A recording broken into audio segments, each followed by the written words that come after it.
Je m'attendais à un truc bien, ouais. Connaissant Mickey, je m'attendais à un truc bien rodé. Ouais, j'en sais rien. J'avais pas beaucoup de, j'avais pas de, je me projetais pas trop. J'étais juste pressé de le faire. Regardez les gars, je vais éteindre la tour Eiffel. Not quite my tempo. The name's Bond, James Bond.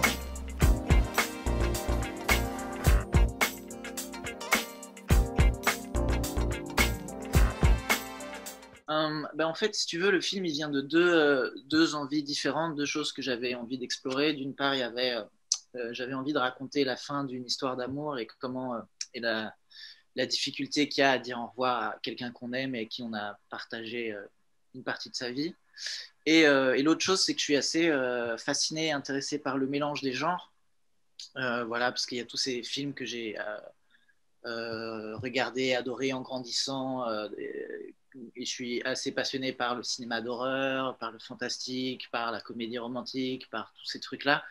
Et l'un des trucs qui me fascine depuis un moment dans mon travail, c'est que j'essaye de mélanger des genres différents pour créer quelque chose de nouveau en utilisant des ingrédients de ces films classiques que j'adore, mais en faisant quelque chose de essayer de faire une nouvelle recette avec quoi. Et ici, je voulais pousser le truc encore un peu plus loin. Et du coup, c'est un peu la rencontre parfaite entre ces deux idées parce que du coup, grâce à cette histoire de cette relation amoureuse fantastique et surnaturelle, qui est un peu structurée sur les différentes étapes du deuil. Donc, au début du film, il y a un peu la partie déni qui amène du coup toute la partie comédie. Donc, on a le film qui commence plutôt avec cette tonalité comédie romantique fantastique. Et puis arrive la partie, la colère, qui nous amène vers plus le cinéma d'horreur. Et puis ensuite, on a l'acceptation qui nous amène vers la partie plus, l'impact plus émotionnel à la fin du film, plus intime, quoi. Donc, grâce à cette structure et à cette histoire-là, j'ai réussi à faire à la fois ce que je voulais être un film, une belle histoire d'amour, mais aussi une lettre d'amour au cinéma et traverser ces différents genres.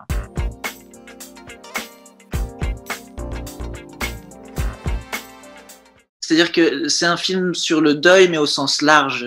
Et Hélène représente ça. Et je voulais pas que ce soit un film sur la mort vraiment en soi, mais plus sur la séparation en général. Donc moi, c'est vrai que le film est probablement né de ruptures difficiles que j'ai traversées.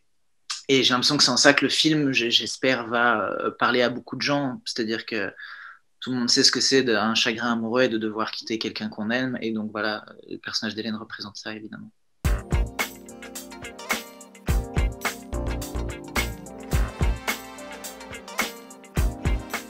Ouais, ouais. C'était éprouvant, mais c'était éprouvant dans le bon sens du terme. C'était éprouvant parce que on a commencé de nuit. La première semaine, c'était de nuit. Ouais, ouais. D'abord de nuit, puis de jour. Donc de nuit, l'hiver, en slibard. En slip, bon, c'était très froid comme tournage au début. C'était assez sportif, quoi. Et il y avait ce truc de devoir pas. Du coup, j'essayais de rester en mouvement tout le temps. Tout le passage, on est aux étangs d'Ixelles où il se fait attraper par la main d'élève qui lui sort, il doit se rouler dans l'herbe et tout ça. Là, fallait rester en mouvement tout le temps, surtout pas se mettre à enfiler des couettes, sinon c'était foutu, quoi. Mais ouais, c'était éprouvant, mais dans le bon sens du terme, parce qu'il fallait passer par plein d'états différents, et ça c'était un bon kiff d'acteur, du coup. Il faut savoir que je bosse depuis longtemps avec Théo et je lui donne un rôle que si je sais que je peux le faire souffrir avec. Je Ouais, pouvais le torturer pendant des jours et des jours et c'est en voilà. fait voilà l'origine du film, c'est que j'avais envie de trouver une masse pour souffrir Ouais, Théo. un autre prétexte de me mettre en slip.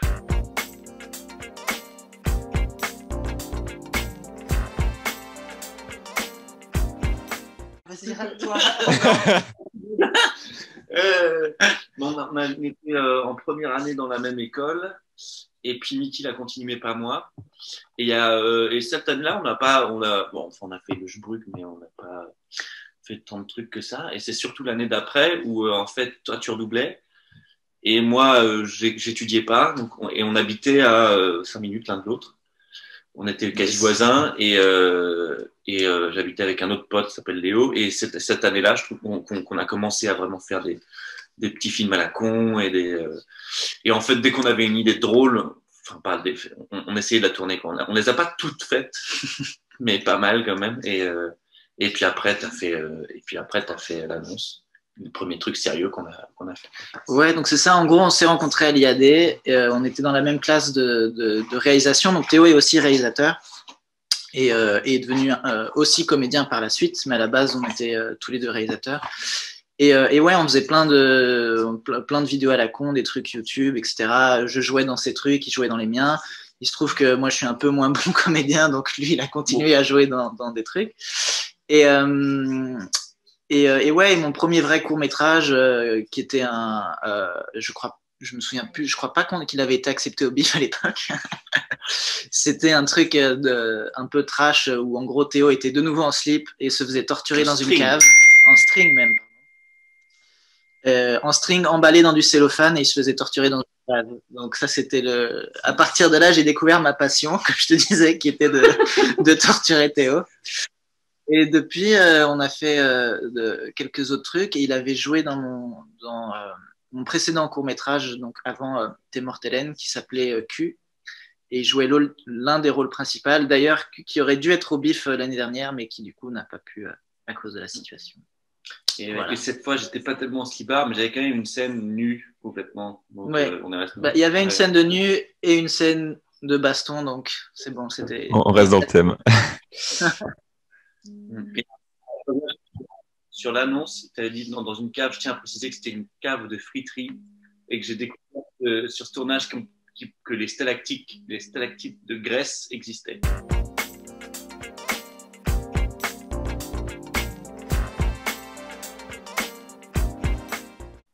Oui et non, c'est-à-dire qu'à l'écriture, je pensais déjà tout à fait à eux. Je me suis, voilà, j'ai pensé en écrivant les personnages, je me suis dit que ce serait vraiment trop drôle de faire ça avec eux, qu'ils pourraient aller exactement aussi loin que là où j'avais envie de les amener, etc. Après, j'ai un peu fait l'exercice de me dire, je vais quand même faire un bon casting et remettre en jeu. C'est-à-dire que, par exemple, je ne leur ai pas dit que j'avais écrit en pensant à eux, me semble-t-il. Ils étaient au courant que je travaillais sur ce projet, parce qu'on est des amis proches, avec Lucille aussi. Comme tu as dit, on a déjà travaillé ensemble et c'est quelqu'un que j'adore et avec qui je suis proche aussi. Et donc j'avais envie de bosser avec eux, mais je me suis dit, allez, je ne vais pas passer toute ma vie à faire que des films avec mes potes par facilité. Donc j'ai fait des longues périodes de casting, j'ai rencontré beaucoup de gens, j'ai rencontré des gens intéressants. Je suis allé à Paris aussi rencontrer des comédiens. Et voilà, mes producteurs et mes collaborateurs m'incitait à voir toutes les options et à vraiment faire le choix qui était le meilleur pour le film. Et au bout d'un moment, j'ai senti que j'étais un peu presque en train de me perdre parce que, évidemment, il y a plein d'autres options super qui existent, plein de bonnes rencontres, plein de super comédiens qui pourraient faire un film différent mais intéressant. Mais au bout d'un moment, voilà, à un moment donné, il faut choisir. Et je me suis rendu compte qu'il fallait que je suive mon instinct et que je fasse ce qui me semblait être le plus juste pour ce film, pour ces personnages. Je me suis dit, avec eux, je vais m'amuser. Je sais que j'arriverai à avoir cette tonalité particulière que je recherche. Et voilà. Et du coup, je me suis fait confiance et je leur ai dit qu'ils avaient le rôle. Et depuis, je ne regrette pas.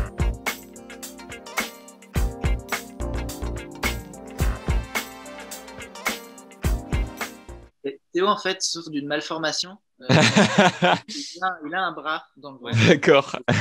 Je peux le plier plusieurs fois, enfin plus que la plupart des gens. Du coup, il se voit pas et je peux le sortir que la nuit. Voilà. Donc on peut pas le voir maintenant, c'est dommage. Non, ouais. À moins qu'on aille à la cave et que. Mais plus tard, si on a le temps. Moins bien. Ouais. Tu veux une vraie réponse, ça va? Oui, je veux bien. On l'a fait à l'ancienne. En vrai. Ouais, non, c'était. En fait, il y a 2 plans où on voit le bras. Non, il y a 3 plans en fait. En fait, c'est ça que j'aime bien, c'est qu'on a fait effectivement, comme dit Théo, un peu des techniques à l'ancienne. Et du coup, à l'ancienne, selon l'axe et le plan, on mélange plein de techniques différentes. Et c'est une manière que j'aime bien. Enfin, c'est une façon de faire que j'aime bien dans mes films, c'est trouver des astuces et bricoler des trucs en fonction de chaque plan. Donc, le premier plan, quand la main sort de son ventre, si tu veux, c'est juste une coupe cachée où on commence sur son visage et puis on descend. Et au moment où le bras sort, en fait, c'est plus son torse, mais c'est un carton avec une chemise et le bras qui sort. Ensuite, il y a un autre plan où c'est tout bêtement Lucille qui était cachée derrière lui et qui faisait passer son bras dans sa chemise et qui faisait comme ça. Et le dernier plan, qui est un plan très très large où on avance vers lui. Là, on avait moulé un faux bras en fait. Et donc là, c'est juste un bras je ne sais plus quelle matière, qui C'est du lui silicone. en silicone, ouais, qui sort qu'on lui a attaché avec une ceinture, et c'est lui-même qui tient le bras et qui fait semblant de l'agiter, quoi. Donc voilà les 3 méthodes. Il était pratique parce qu'entre les prises, je devais rien toucher du costume ni du maquillage. Du coup, je mettais ma clope sur le faux. Et je devais vraiment après me battre. C'était un peu comme Ed Wood, et tu vois le truc de la pieuvre. Voilà. Je devais vraiment faire semblant que le truc. C'était assez drôle à faire.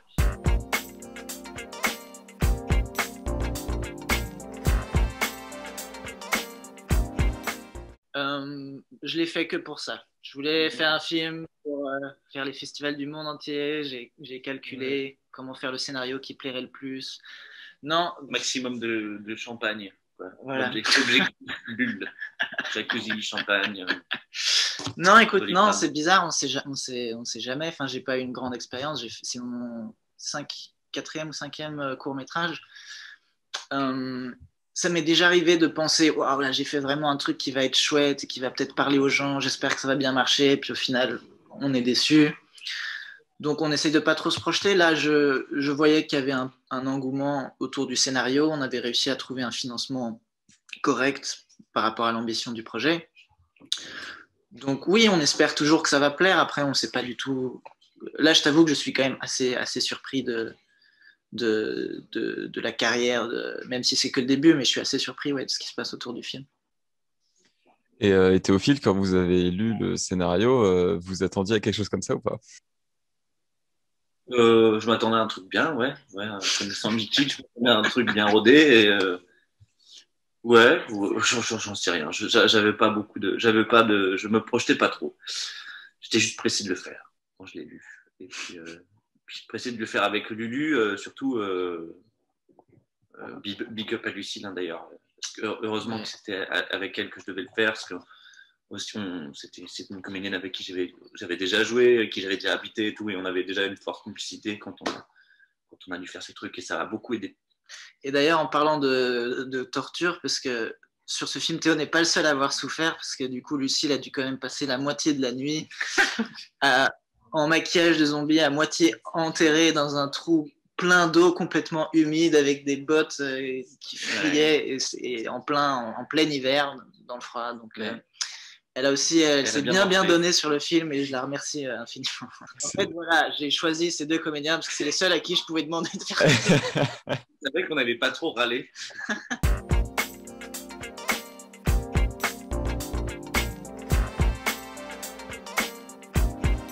Bah écoute, là justement, si on est ensemble aujourd'hui, si on était tous les 2 présents aujourd'hui pour l'interview, c'est parce qu'on travaille sur une web série qu'on va tourner cet été.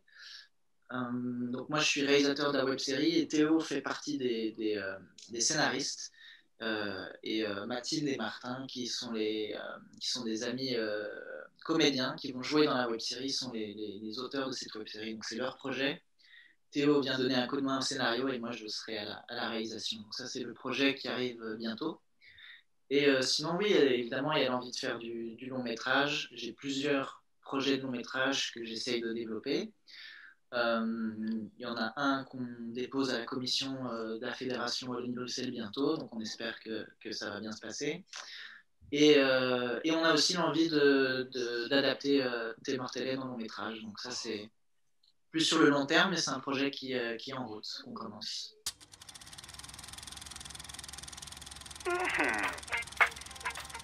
This is a tasty burger. Regardez les gars, je vais éteindre la tour Eiffel.